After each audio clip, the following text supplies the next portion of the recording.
Assalamualaikum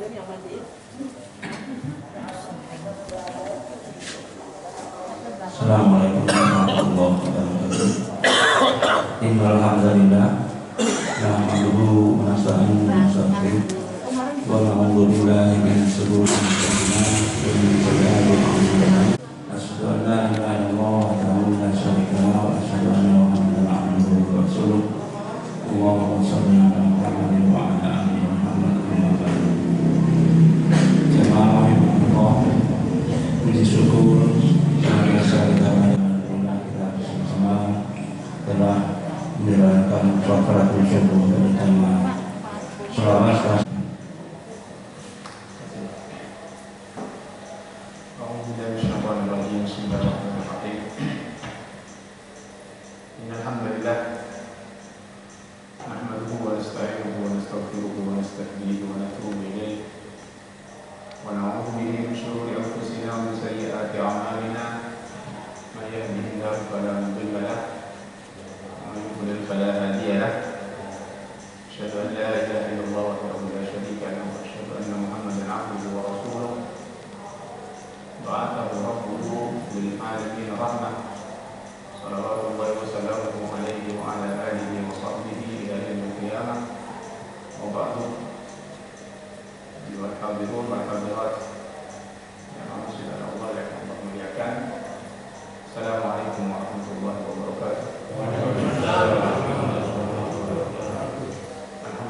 di pagi yang sejuk ini kita berada di rumah Allah Subhanahu wa taala.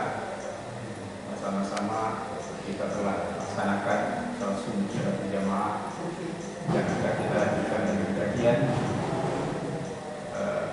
kajian pagi tentunya dalam keadaan sehat walafiat. Kita bersyukur atas ini semuanya dan kita juga berharap mudah-mudahan saudara-saudara kita saat ini tidak bersama kita mungkin karena di rumah isolasi mandiri ataupun apapun. Mudah-mudahan Allah memberikan kemudahan urusannya, termasuk ustaz kita yang seharusnya ngisi di pagi hari ini yang sedang diuji oleh Allah SWT, sedang diberikan kesembuhan sehingga segera menyertai kita kembali. Amin ya rabbal alamin. Hadirin wa hadirat yang Allah muliakan, tema kajian kita di pagi hari ini seputar tentang ayat-ayat yang berkenaan dengan pengharaman khamr, khususnya lebih kepada hikmah kenapa khamr itu dalam Islam oleh Allah diharamkan secara bertahap. Kurang jelas ya? Jadi tema kita pada pagi hari ini seputar tentang ayat-ayat khamr, khususnya tentang ayat-ayat yang menjelaskan tentang pengharaman khamr secara bertahap. Sebagaimana kita ketahui bahwa khamr merupakan salah satu hal yang diharamkan dalam Islam, sehingga mengkonsumsi khamr apapun namanya nanti, karena khamr itu lebih kepada sifat. Apapun nanti namanya, apapun bentuknya, maka itu merupakan dosa besar dalam Islam. Rasulullah menyebutkannya sebagai ummul khaba'ith, induk dari segala keburukan, induk dari segala kejahatan, dan menjadi sebab terjadinya banyak kriminalitas. Rasulullah menyebutnya ummul khaba'ith, atau menyebutnya juga dengan raqsu kulli fahisyah, yaitu induk atau awal dari segala bentuk kejahatan. Dalam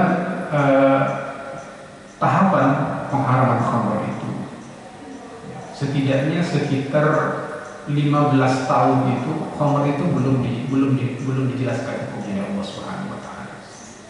Karena pengharaman khamr itu terjadi pada tahun ke-5 kurang lebih. Ada yang mengatakan tahun ke-4. Tahun ke-4 setelah Rasulullah hijrah ke Madinah. Artinya bagaimana proses pengharaman khamr tidak langsung terjadi di awal Rasulullah diutus sebagai seorang nabi. Kenapa? Karena keterikatan masyarakat bangsa Arab terhadap khamr itu sangat luar biasa. Dalam pujian-pujian mereka, dalam syair-syair mereka, dalam obrolan mereka, dan setiap acara penting mereka itu khamr menjadi budaya, menjadi menu utama. Bahkan orang Arab itu lebih mendahulukan khamr dibandingkan air. Ini mungkin ada kaitan dengan karakter orang Arab yang memang di situ banyak terjadi jahiliyah, terjadi perang antar kabilah. Juga bagaimana bangsa Arab itu menempatkan wanita itu tidak semestinya, tidak seperti sekarang. Sehingga kehidupan yang ada itu penuh dengan tekanan-tekanan. Sebentar wah. Nah, jadi masing-masing kabilah itu nggak aman dengan dirinya, nggak aman dengan keluarganya, nggak aman dengan hartanya, karena sudah terjadi perang antar kabilah. Maka perang itu yang kemudian diantaranya memicu mereka untuk mencari ketenangan dengan cara minum khamr. Itu sudah biasa. Dan riset modern juga menjelaskan hal ini di beberapa wilayah di dunia itu, di daerah-daerah yang sering terjadi konflik itu peredaran minuman alkohol itu sangat besar, seperti di Brazil, seperti di Venezuela, seperti di Afrika yang sering terjadi konflik suku antar suku. Itu di rata-rata di situ adalah minuman keras itu menjadi budaya. Nah, ketika seperti itu budaya orang Arab, maka Allah mengharamkan khamr itu tidak sekaligus. Andai kata sekaligus, maka seperti digambarkan oleh Sayyidah Aisyah radhiyallahu anha, "Lau kana awwala ma nazala min al-Qur'an la tashrabu al-khamr wala taznu." Kata Sayyidah Aisyah, andai kata ayat pertama yang turun itu tentang pengharaman khamr, kemudian tentang larangan berzina, maka laqalatil Arab, maka orang Arab akan bilang lan natruka zina abadan wa la natruka al-khamr abadan. Kami tidak akan pernah meninggalkan zina dan khamr. Itu efeknya. Kenapa? Karena begitu kuatnya. Oleh karenanya penelitian modern itu, khususnya di bidang sosiologi atau mungkin bagaimana kita akan merubah satu budaya yang baru, itu butuh proses panjang. Di antaranya harus secara bertahap, dan juga harus ada upaya untuk merubah mindset, paradigma. Orang Arab itu paradigma terhadap khamr itu sesuatu yang luar biasa. Bangun tidur mereka mintanya khamr karena mereka punya budaya. Setelah bangun tidur pagi-pagi mereka minum khamr bareng-bareng. Hampir semua orang begitu. Begitupun setelah maghrib atau menjelang maghrib, ada minuman sore, ada minuman pagi. Begitulah keseharian mereka. Makanya perlu kemudian ada perubahan mindset, paradigma. Nah, apa yang dilakukan adalah upaya bagaimana menyadarkan secara bertahap bahwa khamr itu berbahaya. Khamr itu manfaatnya itu sedikit. Oleh karena kemudian syariat khamr itu datang secara bertahap. Ayat pertama kita dapatkan dalam surat An-Nahl. An-Nahl itu surat Makkiyah, turun sebelum Rasulullah hijrah. Memang tidak semuanya, ada sekitar tiga ayat kalau lebih. 3 ayat itu yang turunnya setelah hijrah. Tapi selebihnya An-Nahl itu turunnya di Makkah, yaitu akhir-akhir sebelum Rasulullah hijrah ke Madinah, sekitar tahun 12 sampai tahun 13 Hijriah sebelum hijrah. Di antara ayat itu ada yang berbunyi dalam ayat ke-67, A'udzubillahi minasyaitonir rajim. Wa min thamaratin nakhili wal a'nabi tattakhiduna minhu sakaran wa rizqan hasanan. Inna fi dzalika laayatan liqaumin ya'qilun. Di antara buah yang dihasilkan dari pohon kurma itu, an-nakhil, wal a'nab, dan pohon anggur itu, tattakhiduna minhu sakaran wa rizqan hasanan. Kalian membuat dari kedua jenis pohon ini, membuat dari buahnya itu sakar, sesuatu atau makanan atau minuman yang memabukkan. Warizqan hasanah, dan juga ada yang dibuatkan sebagai rezeki yang baik. Nah, ini ayat sangat lembut, ingin menjelaskan, ingin menggeser paradigma, ingin menjelaskan bahwa hasil dari kurma dan hasil dari anggur itu ada 2 jenis. Yang pertama jenis yang memabukkan, disebutkan pertama kali yang memabukkan oleh Allah Subhanahu wa taala. Baru kemudian disebutkan rezeki yang baik. Nah, di sini ayat ini mengisyaratkan bahwa rizki atau buah, rizki itu ada 2, ada yang baik, ada yang tidak baik. Yang baik berarti yang bisa dimakan yang halal. Makanya para ulama menafsirkan ayat ini. Sakaron di sini Ibnu Katsir misalnya mengatakan sakaron di situ adalah setiap makanan atau minuman yang membuat akal itu ya muter-muter lah, sehingga kemudian hilang kesadaran, hilang menjadi melayang kemana-mana, fly pada orang sekarang. Itulah sakar. Dan kata Ibnu Katsir dalam tafsirnya adalah sakar ma harramallahu min thamaratihi. Jadi apapun yang kemudian diharamkan hasil olahan dari buah kurma ataupun buah anggur. Warizqun hasanah, dan rizki yang baik itu adalah kebalikannya, yang dibolehkan untuk dimakan. Dibolehkan untuk dimakan. Maka ayat ini, awal dari ayat yang ke ayat surat An-Nahl ayat 67 ini menjelaskan bahwa menjelaskan bahwa khamr itu tidak baik. Ya. Kalau ada sebagian orang yang mengatakan, kan Allah memberikan kita rezeki berupa anggur, berupa kurma, dan bisa dijadikan sebagai memabukkan, itu berarti Allah sudah menyiapkannya. Berarti boleh dong, kan ada mengatakan begitu menggunakan ayat ini. Maka ayat ini tidak ada sedikit pun yang kemudian menjelaskan bahwa khamr itu boleh. Ini cuma menjelaskan bahwa khamr yang dibuat dari anggur pada waktu itu dan juga dari kurma waktu itu merupakan olahan manusia. Bukan Allah yang memberikan, yang mengolahnya. Allah hanya menumbuhkan kurma itu berbuah, anggur pun begitu. Tapi yang membuat dan menumbuhkan itu adalah manusia. Makanya tattakhiduna, kalian yang membuatnya, kata Allah Subhanahu wa taala. Ada yang baik dijadikan sebagai makanan normal, seperti kita makan kurma, seperti kita makan anggur begini, itu halal. Tapi kalau diproses menjadi khamar, maka istilah kemudian ada hukum lain. Tattakhiduna min musakara wa rizqan hasanah. Kemudian ayat berikutnya lanjutan dari ini semuanya, tattakhiduna min musakara wa rizqan hasanah. Tadi maka khamar merupakan sakar itu kullama askara, kata Rasulullah, setiap yang membuat akal itu kemudian melayang-layang, hilang kesadaran, dan setiap yang seperti itu sifatnya disebut sebagai khamar. Kullu ma askara khamrun, kata Rasulullah. Setiap yang membuat akal itu mengalami masalah itu namanya khamar. Wa kullu khamrin haram, dan setiap khamar itu adalah haram, kata Rasulullah sallallahu alaihi wasallam. Maka sekali lagi di sini sakaran dengan rizqan itu oleh Allah bisa dihadap-hadapkan. Kalau rezeki itu ada dua, yang halal dan tidak halal, maka yang tidak halalnya memabukkan, yang halalnya berarti tidak memabukkan. Ini sudah isyarat dari awal. Inna fi dzalika la ayatan liqaumin yaqilun.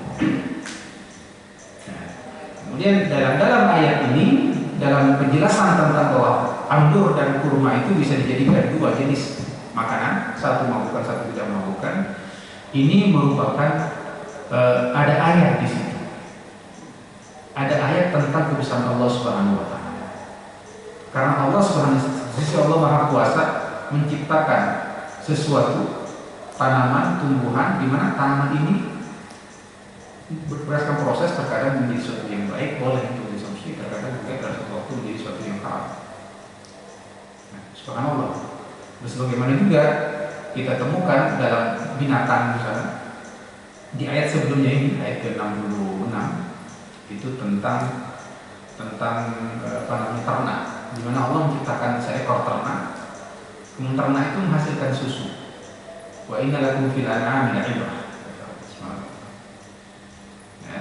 Allah kemudian menjadikan air susu itu dari mana sumbernya? Dari dalam tubuh ternak itu, yang asalnya dari tempat bercampurnya ada kotoran dan juga di situ ada darah. Tapi dari situ Allah kemudian memisahkan menjadi susu. Allahu ala kulli syai'in qadir. Itu pertama menjadi ayat bukti bahwa Allah kuasa mengeluarkan susu yang berfaedah, yang bermanfaat, yang bergizi dari tempat yang di situ tercampur antara kotoran dengan darah. Begitupun Allah kuasa menciptakan tumbuh-tumbuhan, dari tumbuhan itu bisa dihasilkan sesuatu yang baik, halal dimakan, tapi juga bisa dihasilkan sesuatu yang kemudian menjadi khamar dan diharamkan. Sehingga kita ketika menyaksikan ini, kita akan bisa bertambah iman kepada Allah SWT bahwa penciptanya berhak untuk kita jadikan sebagai Tuhan Rabbul Alamin. Di sisi lain, Inna fi dzalika laayatan liqaumin yaqilun. Ibnu Katsir menjelaskan bahwa penyebutan yaqilun, berakal, itu selaras dengan cerita tentang khamar. Karena khamar itu efeknya ke akal. Efeknya ke akal. Nah, sebelum ke organ yang lain, efeknya ke akal. Karena pertama kali yang akan mengalami masalah adalah hilangnya kesadaran ketika seorang minum khamar. Maka penyebutan liqaumin yaqilun, akal, berarti memang khamar ini ada kaitan erat dengan akal. Jadi selaras. Ya, bukan liqaumin yasma'un misalnya, bukan ayat orang-orang yang mendengarkan. Karena yang akan menjadi dampak atau mungkin terdampak pertama kali dari khamar itu adalah akal. Nah, oleh karenanya maka kemudian Allah mengharamkan khamar ini siyanatan lil akal, yaitu untuk menjaga kesehatan fungsi akal. Nanti kita akan belajar dalam Islam itu sesuatu yang diharapkan itu pasti berkaitan dengan 5 hal. Baik itu berkaitan dengan kemaslahatan akal, kemaslahatan agama alias akidah, kemaslahatan fisik, kemaslahatan keturunan, dan kemaslahatan harta. 5 disebut dengan ad-daruriyatul khams. Ya. Jadi apapun yang kemudian akan merusak atau merugikan yang 5 ini, agama alias akidah, akal, alat untuk berpikir, untuk memahami, kemudian juga fisik tubuh kita, kemudian keturunan kita, makanya zina karena berkaitan dengan keturunan, kemudian juga harta, mencuri, korupsi segala macam karena berkaitan dengan harta. Maka apapun yang akan merugikan kelima hal ini, maka dalam Islam diharamkan. Khamar akan merusak akal, makanya Allah SWT kemudian haramkan. Ayat berikutnya, ini tahapan ini pertama kali sebelum hijrah. Apa itu beda ayat ini? Hanya sebagai istilahnya pembukaan saja, mukadimah. Ya, siap persiapan lah bahwa setelah itu akan ada penjelasan berikutnya. Tetapi setidaknya penjelasan ini sudah cukup untuk membuat mulai memunculkan keraguan-raguan bahwa ternyata khamar yang selama ini mereka agung-agungkan itu ternyata menurut Allah itu sesuatu yang tidak baik. Buktinya bisa dibikin berlawanan dengan rizki yang ada. Rizki yang baik ada sakar. Nah, berarti yang sakar ini adalah tidak baik karena secara penyebutannya kemudian dihadapkan atau dibenturkan dengan rizki yang baik. Itu sudah mulai muncul praktik itu di kalangan kaum muslimin setelah turunnya ayat tersebut. Maka kemudian masuk ke tahap berikutnya dalam surat Al-Baqarah ayat 100 ayat 76 dalam surat Al-Baqarah, yas'alunaka 'anil khamri wal maisir. Ini efek dari ayat yang pertama tadi. Ya, maka kemudian muncullah pertanyaan-pertanyaan di kalangan para sahabat.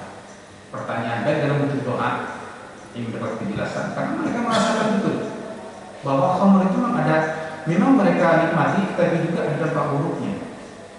Ya. Dari mana buktinya? Buktinya di syair-syair mereka juga selain berisi pujian tentang khamr, tapi juga berisi tentang keluhan yang mereka alami ketika mereka sedang mabuk. Dan baik dari syair mereka. Ini ada pujian tentang khamr, tapi juga ada keluhan tentang masalah buruk yang mereka alami ketika mereka sedang mabuk.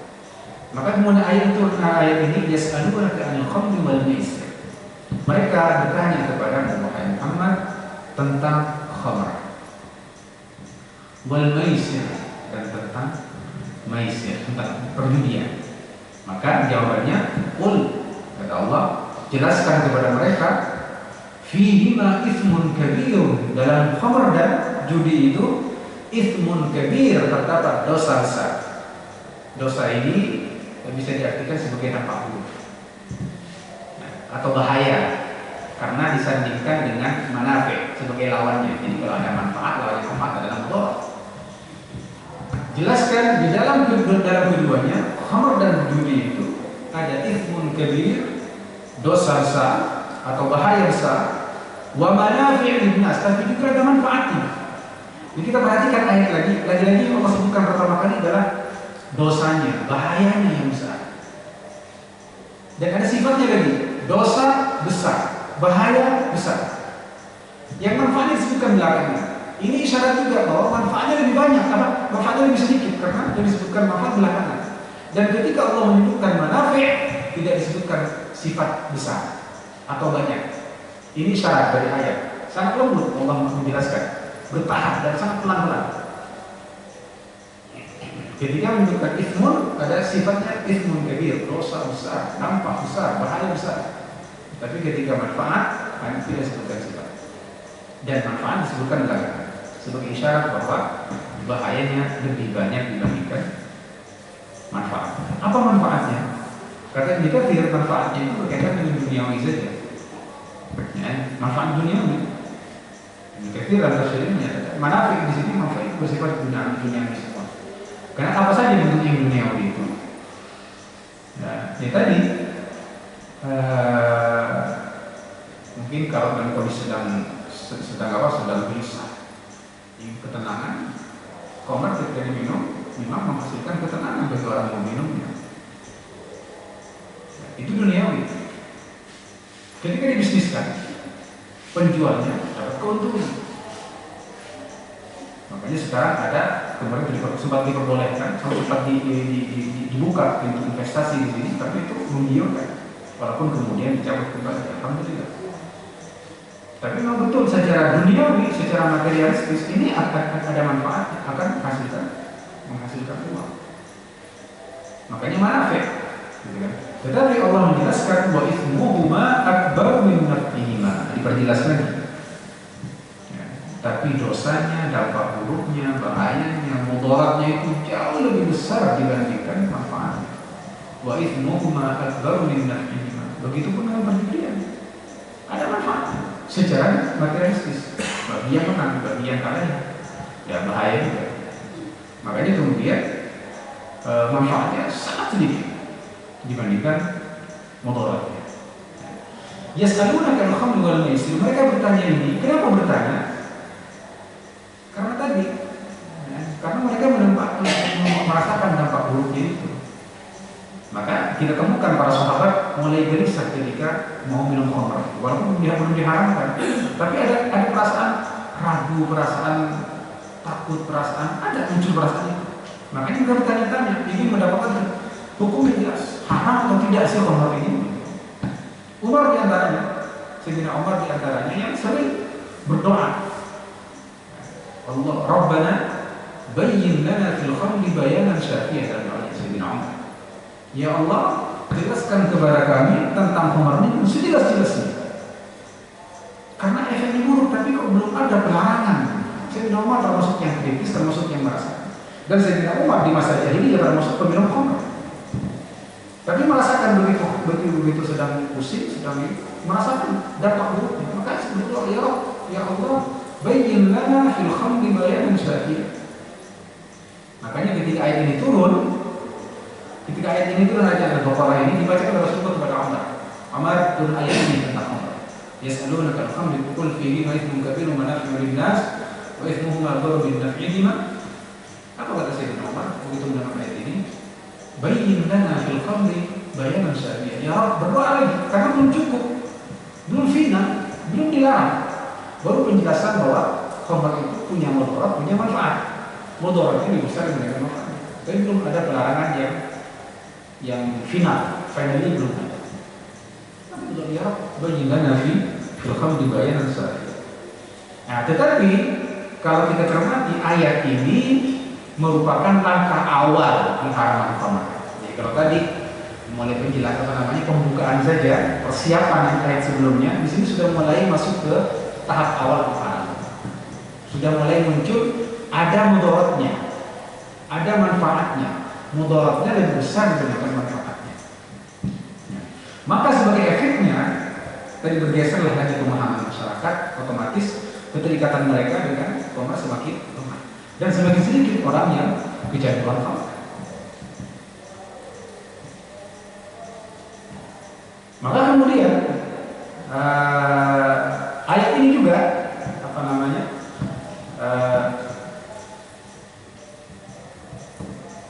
tadi sekali lagi bahwa ayat ini menjelaskan bahwa tadi khamr itu manfaatnya lebih besar, manfaatnya mudarat lebih besar dibandingkan manfaat. Ini sudah terjadi, sudah mulai menggeser mindset para di masyarakat, apalagi Rasul dalam banyak hadis kemudian menjelaskan tentang bahwa khamr ini merupakan induk dari segala bentuk kejahatan. Dalam satu hadis Sayyidina Utsman itu menjelaskan tentang mudarat khamr ini. Ada dua hadis yang Sayyidina Utsman. Hadis yang pertama, kisah Sayyidina Utsman ketika sedang membawa 2 ekor unta ke satu rumah, mau ditambatkan di depan di halaman rumah itu. Ternyata di rumah itu ada Hamzah bin Abdul Muttalib bersama beberapa orang sahabat sedang minum khamr, karena khamr belum diharamkan. Jadi nggak tercela karena belum diharamkan. Di dalam sedang minum khamr bersama teman-temannya, Hamzah adalah paman Rasulullah SAW, Hamzah bin Abdul Muttalib sampai mabuk. Dan di situ ada seorang penyanyi perempuan yang diundang untuk bernyanyi. Makanya sudah pasangannya, nyanyi, tari, joget dengan khamr itu udah pasangannya. Lebih dari itu biasanya mengarah kepada suatu yang dimiliki. Mau bukan dulu, ada perempuan penghibur, bernyanyi, joget-joget, setelah itu udah biasanya begitu. Itu sudah paketan maksudnya. Nah, kalau sudah mabuk itu sudah pintu kejahatan sudah dibuka. Hamzah bin Abdul Muttalib ketika sedang mabuk, salah seorang penyanyi perempuan bilang, Hamzah, di luar itu ada onta yang bagus.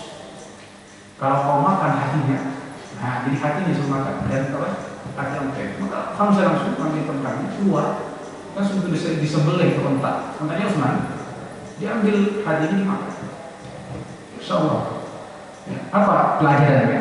Dalam kondisi mabuk, Hamzah bin Abdul Muttalib itu masuk orang yang bijak, pemberani, bijak, akalnya luar biasa. Tapi ketika sedang mabuk, hilang.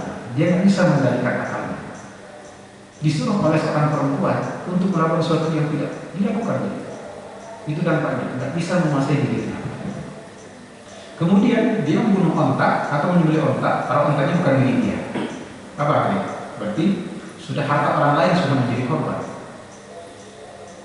Nah, begitu seperti Utsman ngadu ke Rasulullah, datang Rasulullah bersama beberapa orang sahabat, di antaranya Zaid bin Harithah, di antaranya yang datang bersama Rasulullah. Begitu melihat ada yang datang, Hamzah bilang apa kepada Rasulullah kepada Abu Zaid, kalian itu tidak lebih dari seorang budak, kalian itu budak-budak orang tuaku. Rasulullah dikatakan budak, kalau Zaid dikatakan budak. Akhirnya nggak sopan. Rasulullah kemudian dikatakan sebagai seorang budak. Jadi itulah akibat buruk dari orang ketika mengalami kondisi mabuk. Makanya disebut dengan Rasul Fahish. Hadis kedua tentang Sayyidina Utsman, beliau mengatakan begini, ijtanibul khamr. Hindarilah khamr itu, jauhi, kata Sayyidina Umar dalam hadisnya. Kemudian menceritakan, dulu ada orang sebelum kalian. Ini mengisyaratkan bahwa hadis ini cerita dari Rasulullah yang disampaikan kembali oleh Sayyidina Utsman. Rajulun qad khala min qablikum. Yata'abbad, ada seorang laki-laki tukang ibadah, sering ibadah. Ketika sedang beribadah, tiba-tiba karena ada seorang perempuan yang suka sama orang ini, nah, dia mengutus pembantunya, perempuan juga tentunya, untuk mendatangi si ahli ibadah ini. Katakan, tuanku, majikanku mengundang Anda untuk memberikan kesaksian. Nah, untuk memberikan kesaksian, maka kemudian dia mau datang ke rumahnya. Ternyata sampai ke rumahnya, begitu dia masuk ke rumahnya, dikunci pintunya oleh si pembantu, dikunci. Sampai ketemu dengan si majikan, ternyata seorang perempuan cantik, di sampingnya ada seorang anak muda. Dan juga di situ ada wadah berisi khamr. Apa kata si perempuan? Saya memanggil kamu bukan untuk memberikan kesaksian, tapi untuk diberikan 3 pilihan untuk berbuat mesum denganku, kira-kira begitu. Kalau kamu nggak mau, pilih khamr, minum khamr, silakan. Kalau nggak mau juga, bunuh anak muda ini. Jadi 3. Jadi begitu. Jadi akhirnya dia bilang, pintu sudah dikunci, dia nggak bisa kabur. Dia cari mana keburukan yang menurut dia paling ringan? Berzina, haram. Membunuh, apalagi. Ya sudah, kalau gitu saya pilih minum khamr. Itu akan khamr, minum dia. Efeknya mulai, dia nggak berhenti, dia minta lagi tambahkan. Efeknya, begitu sudah merasakan enak, nambah. Terus sampai betul apa yang terjadi setelah itu? Zina dilakukan, bahkan anak muda itu pun. Makanya Rasulullah khabithah, induk dari segala kejahatan. Dari segala kejahatan. Makanya ithmuhuma akbaru min naf'ihima. Ini tahap pertama. Ketika mulai terjadi efek-efek buruknya terlihat di masyarakat, maka semakin kuatlah kesadaran di masyarakat bahwa khamr itu dampaknya buruk. Maka semakin kuat kan dorongan mereka untuk kemudian untuk meninggalkan khamr. Tapi khamr belum diharamkan. Nah, maka kemudian Sayyidina Umar terus berdoa, sahabat juga banyak tidak tenang dengan kondisi ini, berharap ada penjelasan yang lebih kuat, yang lebih streng, lebih jelas tentang hukumnya khamr. Maka kemudian turunlah ayat berikutnya, lebih streng lagi, tapi belum diharamkan juga. Dalam surat An-Nisa ayat 43, Allah berfirman, ya ayyuhalladzina amanu, wahai orang-orang yang beriman, la taqrabus sholata wa antum sukara hatta ta'lamu ma taqulun. Wahai orang-orang yang beriman, la taqrabus sholat, janganlah kalian mendekati sholat. Berarti jangan ke masjid kalau sudah mabuk gitu, kira-kira begitu. Dan jangan melaksanakan sholat sampai hilang pengaruh mabuknya, hilang baru sholat, kira-kira begitu. Mana ayat ini? Ya ayyuhalladzina amanu la taqrabus sholata wa antum sukara, ketika kalian sedang mabuk. Hatta ta'lamu ma taqulun, hingga kalian kembali sadar apa yang dibaca, sadar apa yang dilakukan. Hatta ta'lamu ma taqulun. Itulah pengaruh dari pengaruh mabuk itu akan menghilangkan kesadaran. Jadi karena ngomong A, nggak sadar apa yang ngomong. Kayak tadi Hamzah mengatakan Rasulullah dan pengikutnya dan sahabat yang lain sebagai budak, nggak sadar apa yang diucapkan karena sedang mabuk. Ya ayyuhalladzina amanu la taqrabus sholata wa antum sukara. Ayat ini ada sebab turunnya. Ada dua riwayat setidaknya disebutkan. Yang pertama hadis Sa'ad bin Mu'adz Al-Ansari. Sa'ad bin Mu'adz adalah salah seorang pemuka atau pembesar kaum Ansar. Suatu ketika dia diundang oleh sahabatnya untuk makan-makan dan minum-minum di rumahnya. Ketika sedang sudah mulai mabuk tuh, mulai omongannya yang serasa membanggakan dirinya, membanggakan kelebihannya, masing-masing itu wajar. Kalau sudah mabuk itu bercerita, ngomong keterangan gitu kan. Tanpa sadar terkadang omongannya itu membuat kawannya mungkin merasa tersinggung, merasa marah gitu kan. Tiba-tiba ada seorang yang mengambil bekas tulang unta, dipukulkan ke hidungnya Sa'ad. Hidungnya luka ini. Sa'ad bin Mu'adz itu termasuk yang ada luka-luka di hidungnya karena kena pukul oleh kawannya. Ya, maka kemudian setelah itu turunlah ayat ini. Satu riwayat. Riwayat yang kedua, ada yang kisahnya dari Ali bin Abi Thalib. Rawinya ada dari riwayat yang lain, sahabat yang lain. Ceritanya adalah Abdurrahman bin Auf itu mengundang makan beberapa sahabat sore hari. Begitu sudah tiba sholat maghrib, mereka sepakat, oke, kita udah maghrib sekarang ini. Buktinya mereka luar biasa orang dulu itu. Walaupun mabuk, begitu sholat tiba, mereka nggak pernah melupakan sholat. Nah, waktu sholat, kita sholat. Padahal kondisi mabuk. Artinya sholat itu menjadi suatu ibadah yang luar biasa bagi orang dulu. Nggak pernah meninggalkan sholat, walaupun masih minum khamr. Bahkan yang setelah itu bahkan ada yang lemah ketika berhadapan khamr, tapi dalam masalah sholat terdepan. Ada yang begitu pada sholat. Ketika sholat maghrib tiba, mereka sepakat untuk menjadikan seorang dari mereka sebagai imam. Satu riwayat Imam Sayyidina Ali, ada yang lain bukan Sayyidina Ali. Pokoknya satu orang sahabat disepakati itu mau jadi imam ketika sholat. Ketika sholat baca surat Al-Kafirun, ngelantur di situ. Qul ya ayyuhal kafirun la a'budu ma ta'budun. Ngelantur di situ kan? Apa artinya? Yang seharusnya saya tidak menyembah apa yang kalian sembah, jadinya saya menyembah apa yang kalian sembah. Kembali yang tadi seharusnya la a'budu ma ta'budun menjadi a'budu ma ta'budun. Ngelantur, kebalik. Nah, ketika itu maka kemudian turun ayat ini. Itu riwayat yang kedua. Ketika Allah melarang orang yang beriman untuk sholat atau mendekati masjid ketika mabuk, itu ada hikmahnya. Nah, ini sekaligus menjadi tahapan kedua atau langkah kedua dalam pengharaman khamr. Apa tujuannya? Tujuannya adalah untuk memutus keterikatan umat atau masyarakat kaum muslimin terutama dengan khamr, memutus. Ya. Atau ini kan kuat banget ya. Bahkan nggak sah sebuah acara nggak ada minum, nggak sah bagi mereka ada acara tanpa minum. Dulunya begitu. Tapi ini merupakan rangkaian untuk melemahkan keterikatan itu dengan cara, nah, kemudian untuk menghilangkan kecanduan. Kalau khamr itu diperlemah, maka sekarang kan ada terapi bagi orang yang pecandu khamr itu, dan terapinya adalah secara bertahap. Diperbolehkan minum khamr atau narkotika itu, tapi secara bertahap. Yang tadinya mungkin dosis yang tinggi dikurangi. Ya. Itu karena memang fisik juga katanya butuh waktu untuk secara bertahap untuk bisa melepaskan keterikatan dengan khamr. Itu ternyata diterapkan di terapi modern. Ini begitu pun ayat ini begitu untuk melemahkan keterikatan fisik dan emosi itu dengan Allah. Dan ketika Allah memilih timingnya dengan waktu sangat tepat sekali. La taqrabus sholata wa antum sukara. Jangan kalian dekati sholat atau ke masjid ketika sedang kondisi mabuk. Ini sangat tepat. Kenapa? Karena kalau kita perhatikan sholat itu kan 5 kali dalam sehari.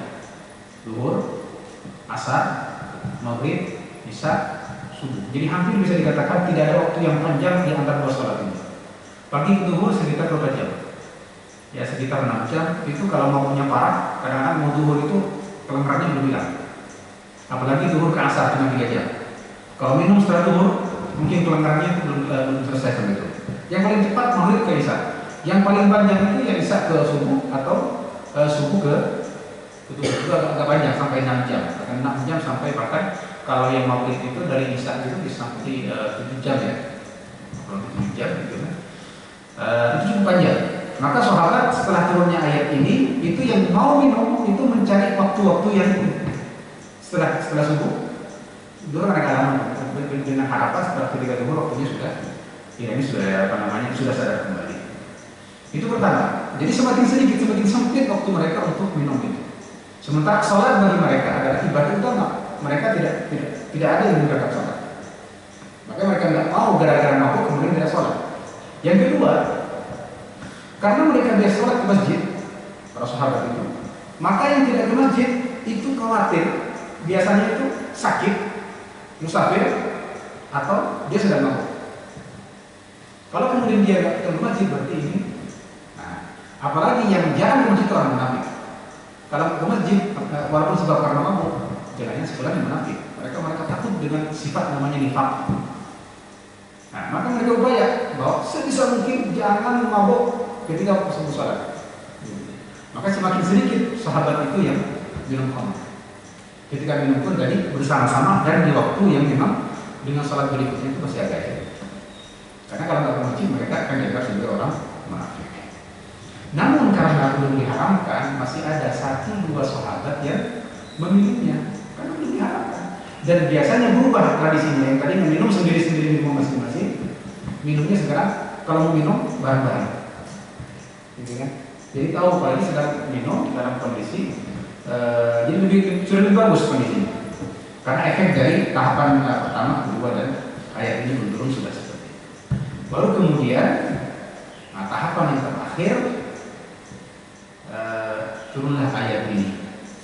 Ini begitu sudah secara psikologis, secara emosi mereka dan paradigma juga sudah mulai kuat terbangun bahwa khamr itu sepenuhnya tidak ada kebaikan di situ, gitu kan? Dan efek buruknya jauh lebih dahsyat dibandingkan manfaatnya.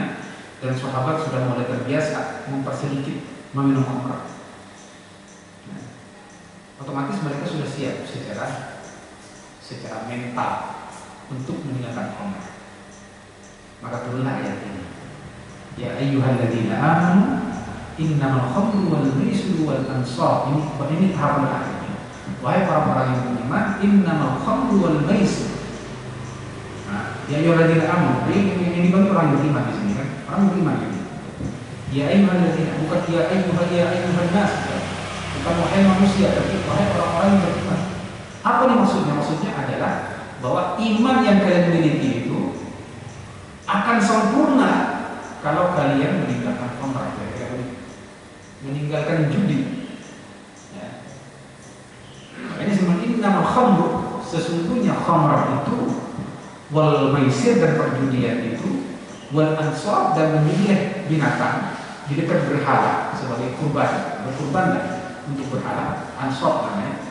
Wal aslam atau ansab itu disebutkan yang tafsirnya adalah batu yang memang menjadi tempat di mana mereka menyembelih binatang untuk sebagai mendekatkan diri kata mereka kepada Tuhan mereka. Wal azlam dan mengundi nasib, ya kayak judi juga, dia itu mengundi nasib. Wal azlam semuanya ini, khamr, judi, berkurban untuk berhala, mengundi nasib, rijsun sebetulnya merupakan perbuatan keji, perbuatan kotor. Rijsun, najis kira-kira begitu, sesuatu yang tidak disukai. Rijsun, najis, min amal syaitan, bagian dari perbuatan syaitan. Rijsun min amal syaitan. Maka ketika Allah SWT mengatakan rijsun min amal syaitan, dan kaum muslimin sadar, paham betul bahwa syaitan itu merupakan musuh utama yang harus diperangi, nggak boleh diikuti, harus dijadikan musuh. Apapun yang dari syaitan harus ditinggalkan. Ini merupakan sudah menjadi penguat lagi bahwa ini perbuatan syaitan. Maka jangan ikuti min amal syaitan. Kemudian fajtanibu, maka tinggalkanlah. Maka tinggalkan khamar, judi, ansab dan aslam itu. La'allakum tuflihun. Ketika Allah melarang khamar dan kawan-kawannya ini, Allah mengatakan la'allakum tuflihun. Apa motivasinya? Adalah agar targetnya, kerajuan Allah, embel-embelnya, iming-imingnya apa? Kalian akan bahagia di dunia dan bahagia di akhirat. Nah, dunia dan akhirat.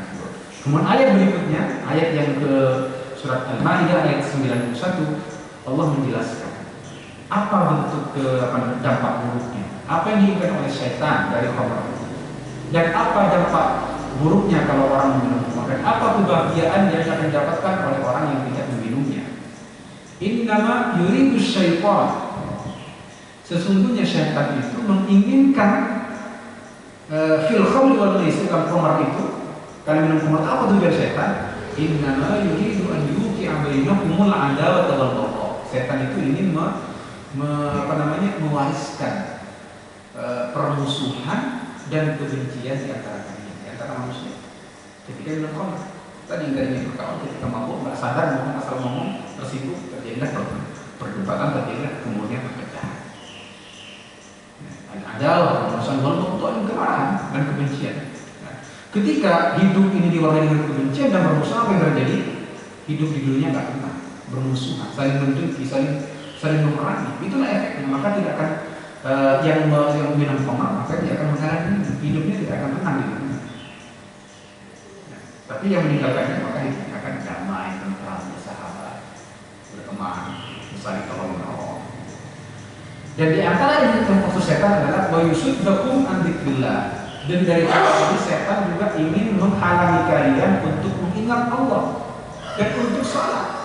Itu tujuan setan.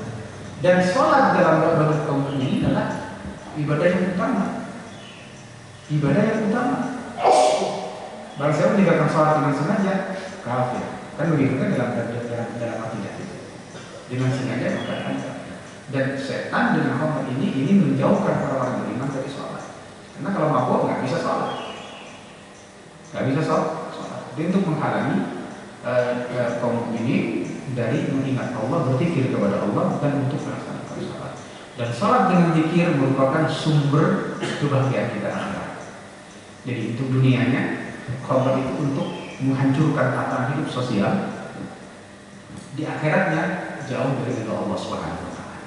Maka bagi orang yang meninggalkan khamr, judi, dan tadi yang itu ansab wal aslam itu, dampak baiknya adalah, atau hasil baiknya adalah hidup di dunia tentram, berdampingan satu sama lain tanpa ada permusuhan. Di akhiratnya ridha Allah dan dekat kepada Allah karena senantiasa berzikir dan sholat kepada Allah Subhanahu wa Ta'ala. Nah, maka ketika ayat ini di-closing oleh Allah dengan satu pertanyaan, fahal antum muntahun, apakah kalian akan berhenti untuk minum khamr ini?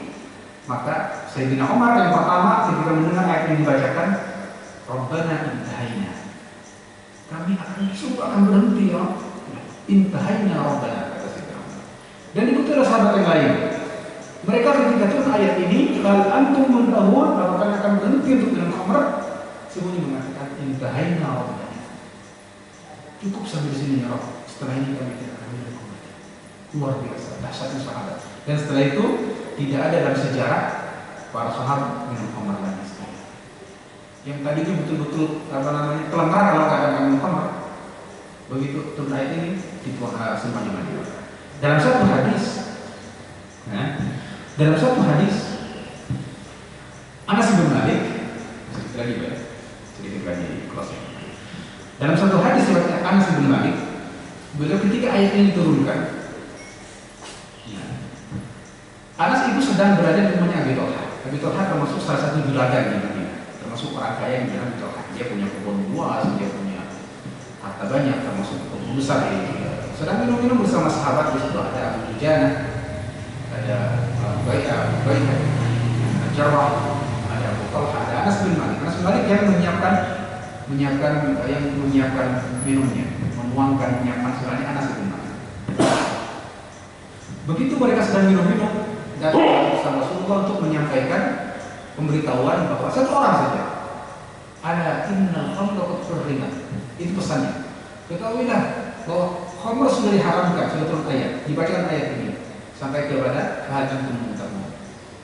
Begitu sampai pesan ini, mereka nggak bertanya. Kalau cuma satu orang bisa, benar kamu yakin kamu serius kamu nggak begitu? Begitu dengar ayat yang dibacakan walaupun cuma satu orang yang menyampaikan berita itu, mereka langsung mengatakan intahaina wa cukup. Rob sampai di sini. Yang sedang mulut di mulut begini langsung dituangkan, langsung dibuang. Yang sudah masuk di mulutnya dimuntahkan. Dan Abu Thalha kemudian mengatakan kepada Anas bin Malik, hai Anas, ukhruj, keluar kamu sekarang, bawa semua kendi-kendi ini, buang semua. Abu Thalha, kendi yang banyak itu, kata Anas bin Malik, saya langsung keluar, saya bawa kendi-kendi itu, saya tumpahkan di jalan sampai diambil penuh dengan orang. Subhanallah. Ini menjelaskan istijabah sahabat. Karena Rasulullah para sahabat itu menyambut perintah ataupun larangan itu dengan cepat. Larangan segera ditinggalkan dan tidak pernah kembali lagi. Dan ketika perintah mereka langsung melakukan. Surah al-istijabah sahabat. Ya. Terakhir, saya akan tutup dengan satu hadis Rasulullah. Ketika setelah Rasulullah mendapatkan ayat ini turunkan kepada, dibacakan di masjid di depan sahabat, Rasulullah langsung keluar bersama sahabat mengatakan kepada sahabat yang lain, siapa di antara kalian yang masih menyimpan khamar di rumahnya, silakan bawa ke sini. Sahabat semuanya langsung pulang ke rumahnya, yang punya tabungan yang sebenarnya dibawa ke. Begitu sudah datang ke masjid, silakan kita kumpulkan di baki itu sekarang menjadi sudah di kuburan sekarang, kuburan baki itu. Dikumpulkan di sana semua khamar itu. Rasulullah sudah berkumpul, Rasulullah datangi khamar itu. Rasulullah menatap para sahabat. Tahukah kalian apa ini? Kata para sahabat, kami tahu ya Rasulullah, itu khamar. Betul, itu khamar, kata Rasulullah. Rasulullah kemudian mengatakan kepada mereka, la'anallahul khamar. Allah itu melaknat khamar. Khamarnya awalan, Allah suka dengan khamar. Karena khamar itu membahayakan. Walaupun khamar itu dibuat oleh manusia dari rezeki Allah, dari anggur, dari kurma atau dari pohon atau buah-buah yang lain, tapi Allah tidak suka dengan khamar. La'anallahul khamar. Apa khamarnya saja? Enggak. Wasyaribuha, dan yang meminumnya, yang meminumnya itu Allah laknat. Wasaqiha, dan orang yang menuangkan ini, walaupun dia tidak minum, menuangkan, menyiapkan, itu juga terkena. Wasaqiha.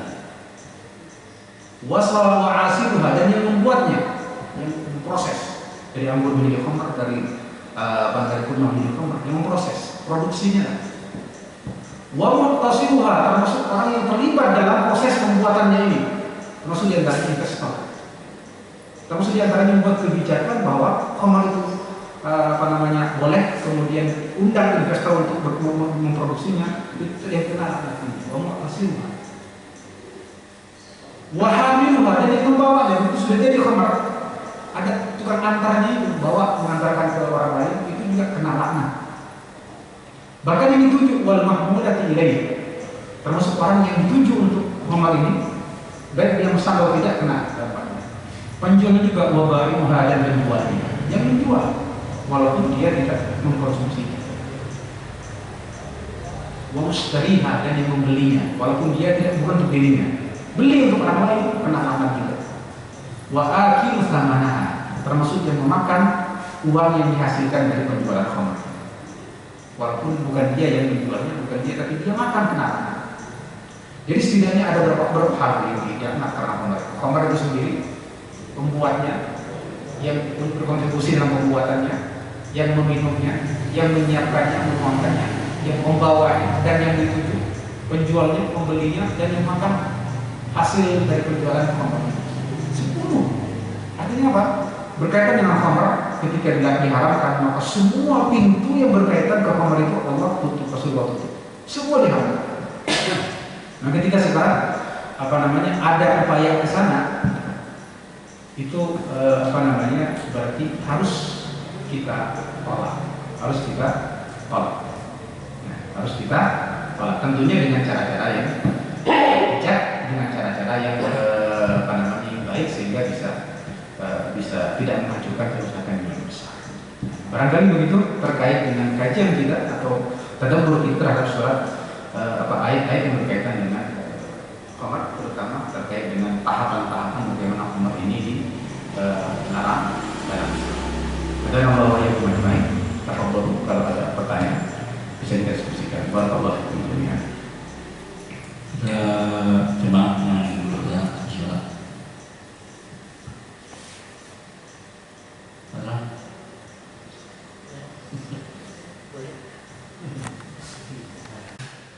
Assalamualaikum warahmatullahi wabarakatuh.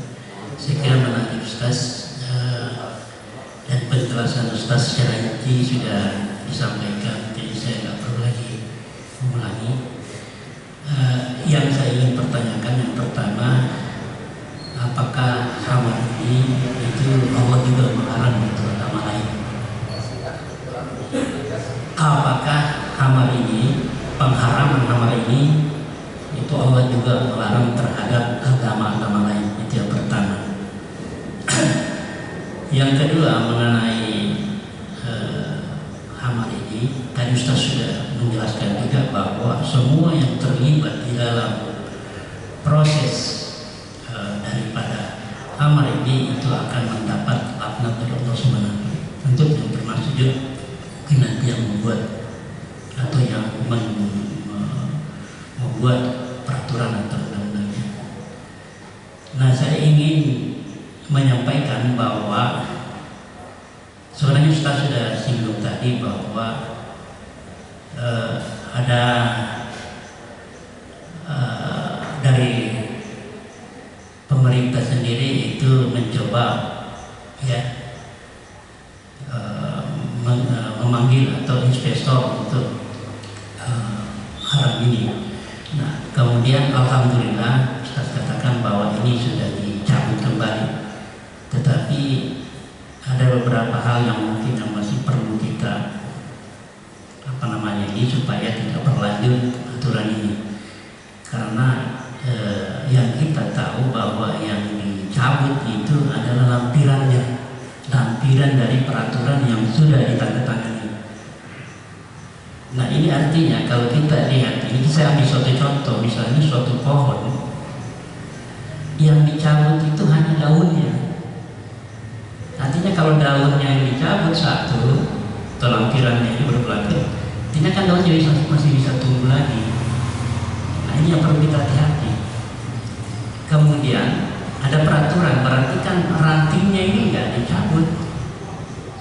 Kemudian ada lagi aturan di atasnya, itu yaitu undang-undang, berarti akarnya tidak dicabut. Jadi kalau memang ini mau dituntaskan, ya memang harus dicabut ya undang-undang atau pasal yang ada di undang-undang itu sendiri, kemudian peraturannya, jadi bukan hanya lampirannya. Jadi perjuangan kita ini, Ustaz, saya kira masih panjang ini, karena boleh jadi masih akan berlanjut. Jadi tinggal menunggu waktu saja. Saya kira itu, Ustaz. Mungkin untuk pertanyaan kedua ini hanya sekedar sharing lah, untuk lebih memahami daripada peraturan yang telah ya kita merasa senanglah untuk sementara waktu saja sekian. Assalamualaikum warahmatullahi wabarakatuh. Itu tidak dilarang untuk semua agama. Ketika kita baca penjelasan ulama berkaitan hal ini, maka semua agama itu, terutama agama Samawi ya, agama Samawi itu mengharamkan khamr. Nah, ketika sekarang ada beberapa kelompok agama selain Islam yang secara sekarang menjadi abu-abu tidak jelas, itu bukan berarti agamanya tidak melarang, tetapi karena agama yang selain Islam itu kan mengalami banyak perubahan dari sisi kitab sucinya. Jadi berdasarkan hawa nafsu ya, sesuatu yang tidak sesuai dengan mereka itu biasanya diubah-ubah. Itu kan terjadi pada Taurat, terjadi pada Zabur, terjadi pada Injil. Seperti riba itu di semua agama diharamkan. Walaupun sekarang ada pemeluk agama tertentu mengharamkan riba untuk diri mereka, tapi bolehkan untuk orang lain, Israel, Yahudi, gitu kan. Itu riba haram bagi mereka, tapi bagi orang lain boleh. Gitu. Itu kan perlu penyimpangan. Jadi khamr pun termasuk di antaranya yang diharamkan dalam hadis Utsman itu tadi menjelaskan bahwa khamr itu dari dulu memang sudah diharamkan. Karena kan dulu menceritakan tentang kisah orang terdahulu sebelum Islam yang melakukan kejahatan setelah minum khamr, berzina, bunuh, gitu kan. Padahal dia seorang ahli ibadah. Itu menunjukkan bahwa khamr itu di semua agama diharamkan. Itu yang pertama. Karena memang dampaknya akal. Dan semua agama Samawi itu menghormati akal sebagai anugerah terbaik Allah Subhanahu wa taala untuk manusia. Dan akal itu menjadi titik tumbuh berbanyak ibadah. Nah, kan, makanya sholat itu menjadi wajib ketika akal sempurna. Ya, orang lupa, sedang kesadarannya tidak hilang, orang gila, orang pingsan, ibadahnya jadi gugur. Maka akal menjadi titik tolak, landasan. Maka sesuatu yang akan mengganggu akal itu dalam semua agama diharamkan. Nah, begitu. Kalau yang kedua, memang itulah yang menjadi perjuangan bangsa kita, terutama yang ada di ini yang berkaitan langsung dengan kebijakan dan undang-undang. Nah, kalau kita yang dibawa di sini sebagai masyarakat, kita mensuarakan aspirasi kita melalui apa yang bisa kita lakukan. Sekarang ada media sosial, silahkan sampaikan melalui media sosial. Nah, nanti yang mereka ada di depan, misalnya di dewan sebagai yang kemudian punya hak untuk membuat undang-undang, mengubah undang-undang atau mencabut keputusan presiden atau peraturan presiden, itu semua nanti kita upayakan. Makanya untuk kerja khamr memang menjadi suatu yang menjadi kerja besar dari semua pihak. Masyarakat menyampaikan aspirasinya, tegurannya, dan yang di atas yang punya sudah sampai ke sana harus berusaha untuk merubahnya dalam bentuk undang-undang ataupun pembatalan perpres atau bentuk pres. Sekarang kalau nggak salah saya dengar sudah mulai ada muncul sekarang di fraksi di beberapa fraksi di DPR sudah mulai mengajukan draft untuk undang-undang pelarangan minuman keras. Itu bagus sih, itu bagian dari upaya. Nanti masalah gol nggak golnya itu tergantung dengan bagaimana kesiapan perangkat-perangkat yang ada untuk memutuskan itu tidak boleh. Karena kembali kepada pemerintah kan pertimbangannya tidak hanya sekedar agama pemerintah ya, tapi pertimbangan investasi untuk meningkatkan ekonomi juga bagian dari pertimbangan yang cukup kuat di situ kan mesti kemudian diperan para pihak-pihak yang bisa menguatkan pemerintah dalam hal ini bahwa ternyata meningkatkan ekonomi tidak harus dengan membuka lebar-lebar misalnya investasi di bidang minuman keras misalnya itu tugas bisa. Terkait dengan fenomena ini pemerintah bahkan termasuk di beberapa negara Muslim pun itu walaupun memang sudah jelas di situ dilarang, tetap aja namanya khamr itu akan ada. Karena itu sudah menjadi takdir di akhir zaman gitu. Takdir di akhir zaman, di mana Rasulullah itu menjelaskan bahwa akhir zaman itu akan ditandai dengan banyaknya minuman keras dan banyaknya orang-orang yang meminum minuman khamr ini. Dan ditandai juga dengan banyaknya produk-produk berkaitan dengan khamr dengan nama yang berbeda, bentuk berbeda-beda. Kalau pada hadis itu yusammunaha bighairi ismiha, mereka memberikan nama khamr itu dengan nama-nama yang bermacam-macam. Dan ini semuanya adalah khamr. Ini semuanya adalah khamr. Maka karena ini sudah menjadi takdir akhir zaman, pertanda akhir zaman, maka ini tidak akan bisa kita cegah. Pasti akan terjadi. Tetapi yang harus kita lakukan adalah bagaimana kita memberikan tadi penyampaian tentang hukum ini kepada masyarakat, penyadarannya, pembahasan tentang hukumnya, advokasi hukum terkait dengan semuanya, aspirasi untuk paling tidak berusaha untuk merubah, membatasi, mempersedikit. Nah, kalau menghilangkan tidak bisa, paling tidak membatasi. Nah, kan dalam Islam itu kalau ada pelanggaran dilakukan secara pribadi, itu ya antara dia dengan antara pelaku dengan Allah SWT. Nah, kalau ada orang berbuat jahat tapi dia sendirian, tidak mengajak orang lain dan bahaya tidak ke orang lain, itu dalam Islam sebenarnya biarkan aja antara dia. Nahi mungkar itu menjadi wajib kalau kemudian kita menyaksikan di depan kita atau dampak buruknya mengarah kepada orang lain. Kalau ada orang yang mandi kamarnya sendirian, disilahkan, kan begitu jadinya. Bukan berarti halal, tetapi dia minumnya sendirian antara dia dengan Allah Subhanahu wa Ta'ala. Nah, dalam konteks kita sekarang karena sudah ada ajakan, ada seruan, ada penggalangan, maka tugas kita untuk menyampaikan dan yang di depan tadi berusaha untuk merubahnya dalam kebijakan-kebijakan tersebut dengan semampu yang mereka bisa lakukan. Barangkali begitu, Pak. Barakallahu. Demikian tadi kajian pada pagi ini, mudah-mudahan bermanfaat untuk kita semua. Dan mari kita tutup dengan alhamdulillah. Alhamdulillahirabbil alamin. Subhanakallahumma wa bihamdika asyhadu an la ilaha illa anta astaghfiruka wa atubu ilaik. Assalamualaikum warahmatullahi wabarakatuh.